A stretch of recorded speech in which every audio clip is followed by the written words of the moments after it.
1869ರಲ್ಲಿ ಶರಾವತಿ ನದಿಯ ತೀರದಲ್ಲಿರುವ ಒಂದು ಸಣ್ಣ ಹಳ್ಳಿ. ಅಲ್ಲಿ ಶತಮಾನಗಳಷ್ಟು ಹಳೆಯ ಕಲ್ಲಿನ ಬಾವಿ ಇತ್ತು. ಹಳ್ಳಿಯ ಹಿರಿಯರು ಅದರ ನಿರ್ಮಾಣದ ಕಾಲ ನೆನಪಿಸಿಕೊಳ್ಳಲಾರರು. ಆ ಬಾವಿ ಬೇಸಿಗೆಯ ಬಿಸಿಲಿನಲ್ಲೂ ಒಣಗಲಿಲ್ಲ. ಆದರೆ ರಾತ್ರಿ ಹೊತ್ತು ಬಾವಿ ಗುಸುಗುಸಾಡುತ್ತಿತ್ತು.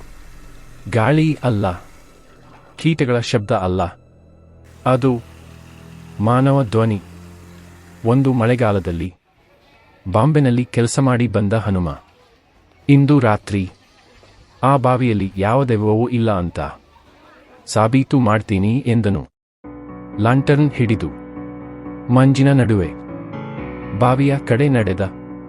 ಕಲ್ಲಿನ ಅಂಚಿಗೆ ತಲುಪಿ ಒಳಗೆ ತಾಗಿ ನೋಡಿದಾಗ ಕೆಳಗಿಂದ ತಣ್ಣನೆಯ ಉಸಿರು ಏರಿತು.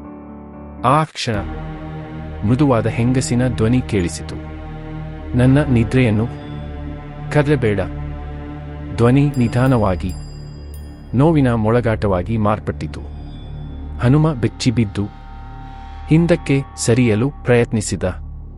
ಆದರೆ ಒದ್ದೆಯಾದ ಕಲ್ಲಿನಲ್ಲಿ ಕಾಲು ಜಾರಿತು. ಒಂದು ಭಾರಿಯಾದ ಸದ್ದು, ನೀರಿನ ಝಳಪ ಮತ್ತು ಕಿರುಚು. ಬೆಳಿಗ್ಗೆ ಬಾವಿ ಮತ್ತೆ ನಿಶ್ಶಬ್ದ. ಹನುಮನ ಶವ ದೊರೆಯಲಿಲ್ಲ ಇಂದಿಗೂ. ಮಳೆ ರಾತ್ರಿ ಆ ಬಾವಿಯ ಬಳಿ ನಿಂತರೆ ಅವನ ಧ್ವನಿ ಆ ಆಳದ ಗುಸುಗುಸಾಟದಲ್ಲಿ ಕೇಳಿಸುತ್ತದೆ.